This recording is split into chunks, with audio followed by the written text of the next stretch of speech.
Com um orçamento estimado em 54 milhões e 500 mil reais para o exercício de 2023, a Secretaria de Segurança Urbana, por meio do seu titular, o Coronel Vitor Guzmão, apresentou os dados orçamentários da pasta para o próximo ano. Do montante do orçamento estimado, 5 milhões e 700 mil reais para custeio, 47 milhões para recursos humanos e 1 milhão e 600 mil para investimentos. O secretário elencou as ações previstas, entre as quais constam capacitação de agentes, compra de equipamentos, ampliação de vídeo monitoramento, implantação de muralha eletrônica e prevenção do tráfico de drogas, campanha de segurança pública, proteção à mulher e ronda escolar.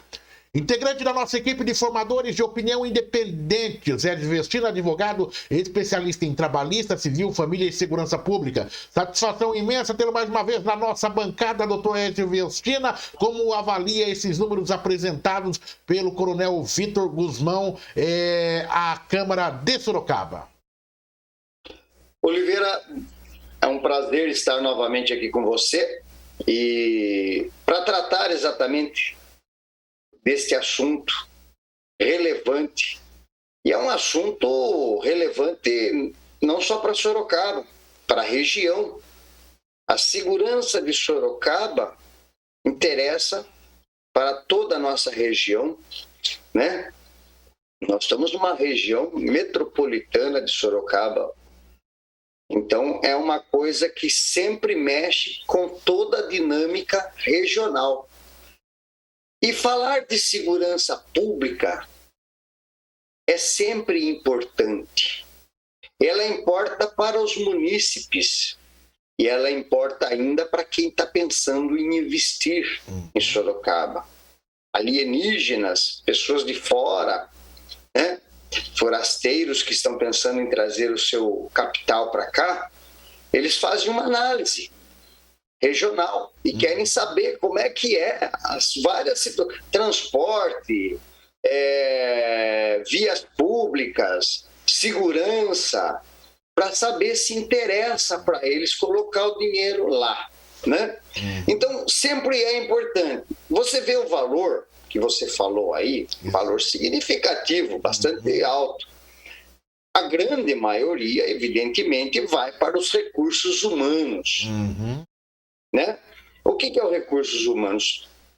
É o pessoal, é contratação de pessoas, é pagamento dessas pessoas e aprimoramento dessas pessoas, porque na segurança pública o homem tem que estar em constante aprimoramento, quer para ele operacionalizar na rua, quer para ele utilizar os sistemas tecnológicos hoje colocados à nossa disposição. Por exemplo, como você enfatizou aí, a muralha eletrônica, a interligação tecnológica com as outras forças de segurança, Polícia Militar, Polícia Civil, Polícia Federal, tem que haver. Claro. E, Oliveira, não tem.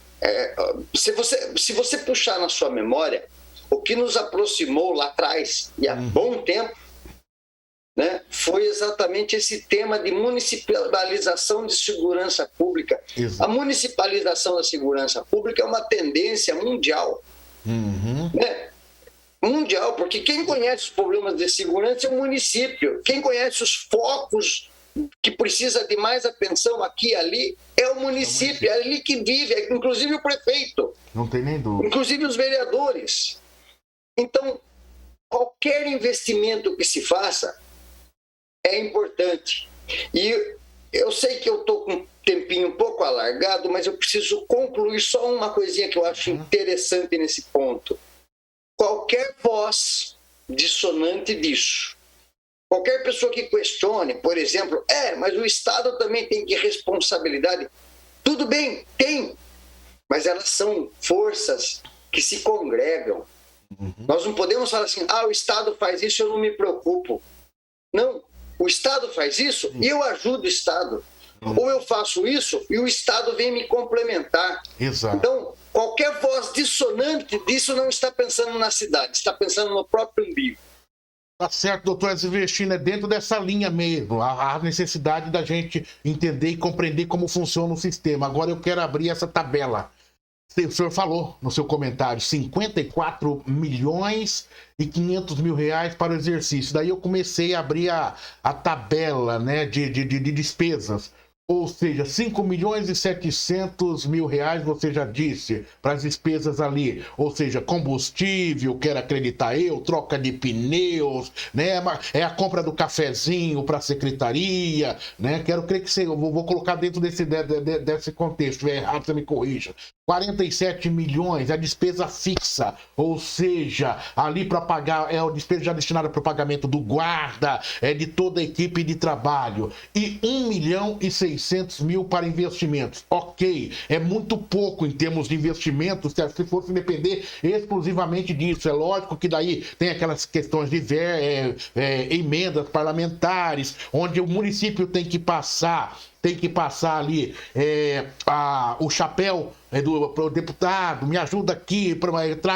O ano passado nós tivemos, o prefeito Rodrigo Manga recebeu armamentos e tudo mais, mas não é o município administrando diretamente, né? É uma boa vontade dos parlamentares nesse sentido. Qual que é a minha colocação dentro disso para você fazer a sua análise? Eu fiquei preocupado quando questionado por um dos vereadores, e olha que vereadores do próprio partido do prefeito, mas aqui nós estamos falando de segurança pública, sem questão partidárias, né, de cidade. Um dos vereadores, o Simoa, e também o próprio Luiz Santos, questionando sobre a muralha eletrônica. A muralha eletrônica, ela está, ou seja, não está em funcionamento hoje na cidade, porque fim de contrato. E o coronel Guzmão, eu tive com ele nas últimas horas, até dando um abraço no coronel. Nós estamos falando de questões do dia a dia, né, da administrativo. Ele disse o seguinte: o contrato encerrou, não foi renovado e não há previsão. Então, daí o Luiz Santos também coloca, viu, a gente sente aquela falta de segurança no dia a dia. É complicado porque isso daí o Panunzio lá atrás prometeu a muralha eletrônica. Como funciona a máquina administrativa? Algo que é essencial, que estava em funcionamento, acaba-se um contrato e não dá sequência. Ou seja, é muito burocrático, doutor Ezio. E não é por isso que a gente vê aumentar o crime, não só em Sorocaba, mas em todo... Porque isso parece que é um efeito cascata em todo o país, doutor Ezio. Oliveira, é uma das grandes questões que eu e você, inclusive, concordamos nesses pontos quando nós falamos em questões de Estado e questões de governo, né? Tem assuntos, tem situações e operacionalizações que elas não devem ficar ao sabor de contratos em términos, com situações que terminam e depois ficam aquela discussão quando volta, quando não volta, porque você coloca um programa, dali a pouco ele deixa de existir.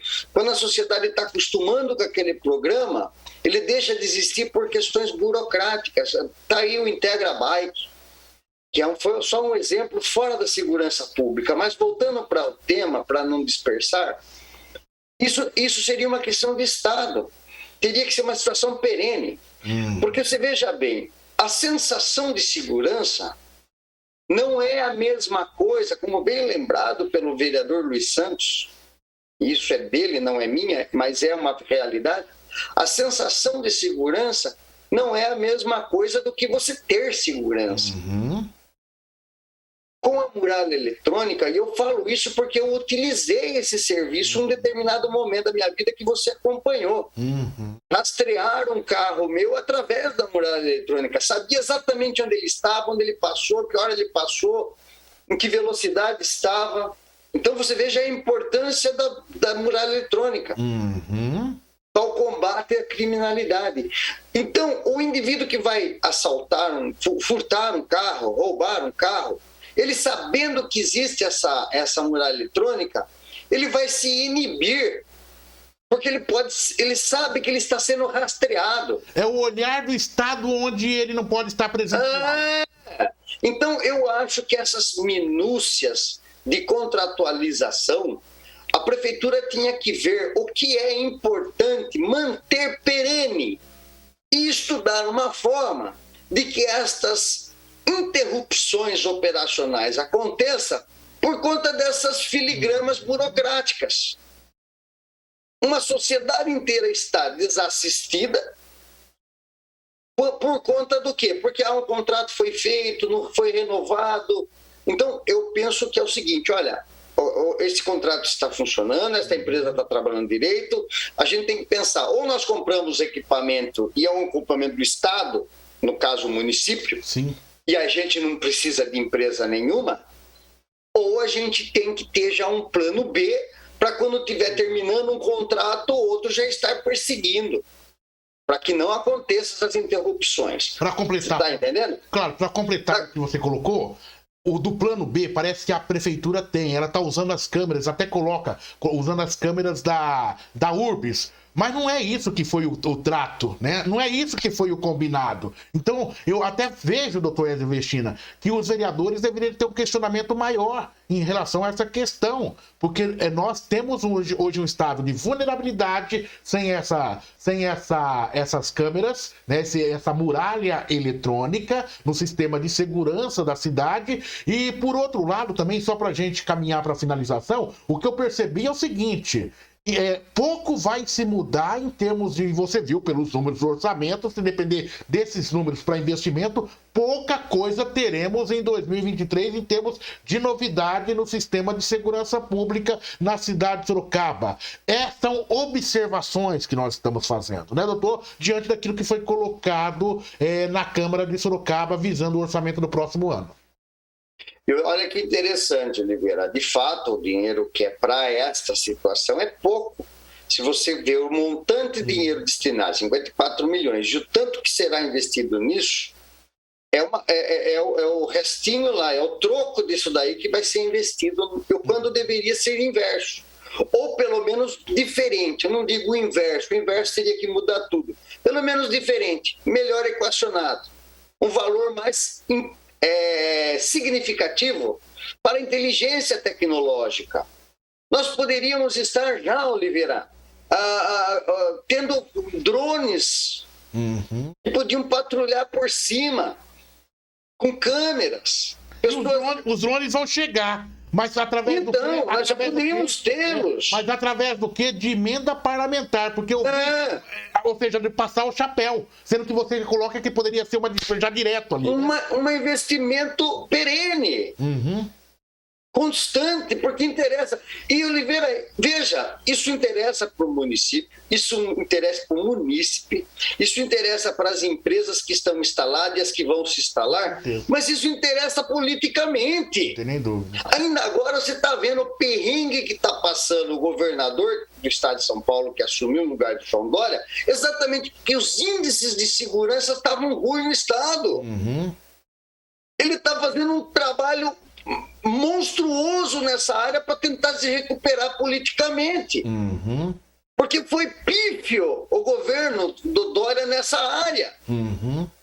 E agora o Rodrigo Garcia, que é o governador atual, está tendo que investir, está tendo que fazer planos, fazer operações para tentar melhorar esse aspecto de segurança. Então, que o Rodrigo Manga não corra o mesmo risco que o governador Rodrigo Garcia. Correto. Já vá pensando em investir em segurança, porque isso é um crédito político para ele. Antes que o problema aconteça, é isso que você está dizendo, ou seja, que agrave a situação. O problema está aí correndo, né? Agora, só para fechar, doutor, para ser justo com as nossas falas, né? É importante a gente lembrar que nós temos um problema de estrutura, um problema administrativo de Brasil. A gente precisa entender. Você vê que todas as secretarias, todos os ministérios no governo federal, todas as secretarias, o maior investimento dela já é carimbado, é na folha de pagamento dos servidores.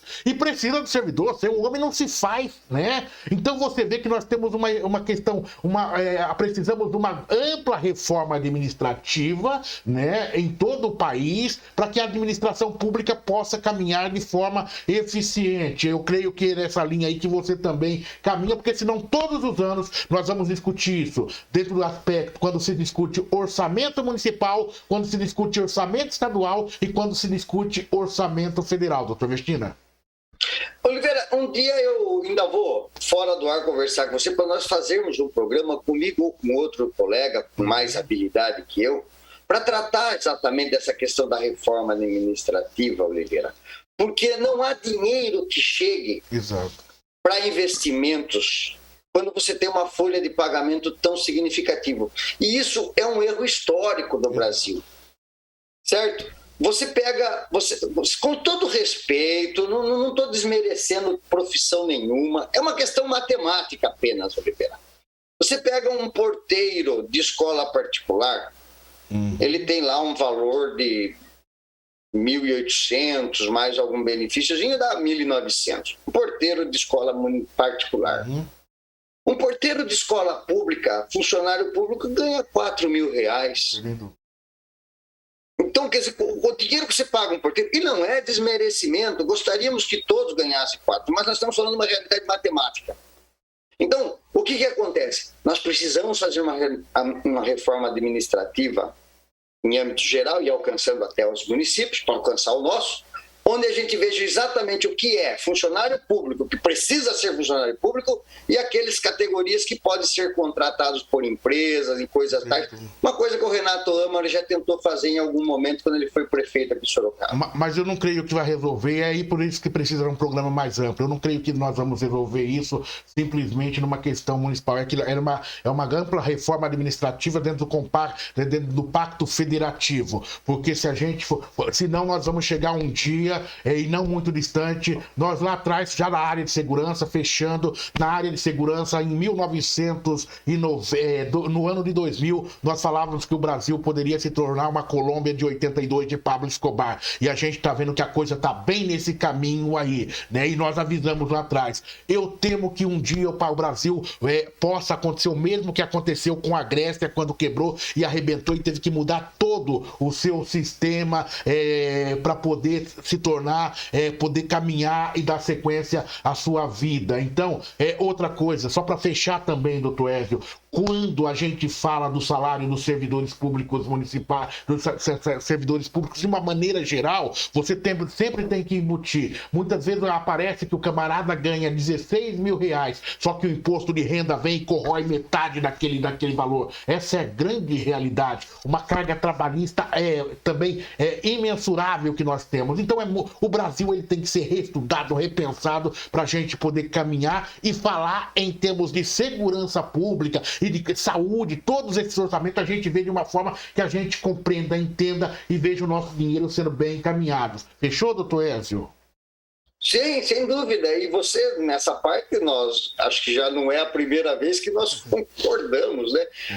É uma engrenagem. A reforma administrativa depende da reforma tributária, que depende também de melhorias na área previdenciária. Então, o que está precisando fazer? É esse amplo pensamento nacional, onde todo mundo entenda, olha, se nós não dermos um pedaço agora, devolvermos para o Estado um pedaço agora, lá na frente vai faltar para todo mundo. Não tem nem dúvida. E sem as mordomias que a gente vê no Congresso Nacional, e não falo da Câmara, falo do Senado, é uma vergonha para a gente que presencia no dia a dia, por volta de 10, 11 horas da manhã, você vai na chapelaria do Senado e você vê um senador com tanto poder, chegando com 4, 5 seguranças ao seu lado, como se fosse o rei, o grande rei da cocada, né? Então, esse tipo de coisa a gente tem que começar a repensar nesse país para sobrar dinheiro para investimento na segurança pública, na saúde e em todas as áreas. Doutor, são caixas pretas que a gente precisa mexer. Você falou da parte legislativa, senador, mas também tem o judiciário que também tem uma vida aí. Se você pegar nos tribunais, aqueles homens do tribunal não sabem o que é povo. Porque eles vivem num mundo tão diverso, que eles não conhecem o que é uma realidade do povo. Exato. É uma questão que a gente tem que discutir, mas, por favor, temos que discutir com muito equilíbrio para garantir o traçado de uma estrada perfeita, né? Sem qualquer tipo de ruptura em todo este processo. Doutor Ézio Vestino, obrigado, até a próxima. Eu que agradeço, Oliveira. Um bom programa para você aí, uma boa administração dos nossos assuntos no decorrer das próximas matérias, para que mais pessoas venham a interagir com nossa RMS News. Ézio Vestina, advogado especialista em trabalhista, civil, família e segurança pública, analisando esse tema. Um orçamento estimado de 54 milhões e 500 mil reais. Eu viveria com essa grana até o final da minha vida e ainda sobraria algumas coisitas mais, e muitas, né, doutor Ézio? Entretanto, para a estrutura dos nossos governos, para uma questão que envolve a segurança da nossa cidade, praticamente é insuficiente, e é com esse valor que o secretário Guzmão vai ter que trabalhar o ano que vem na segurança pública da cidade de Sorocaba. Repórter RMS News, jornalismo para você conectado na internet.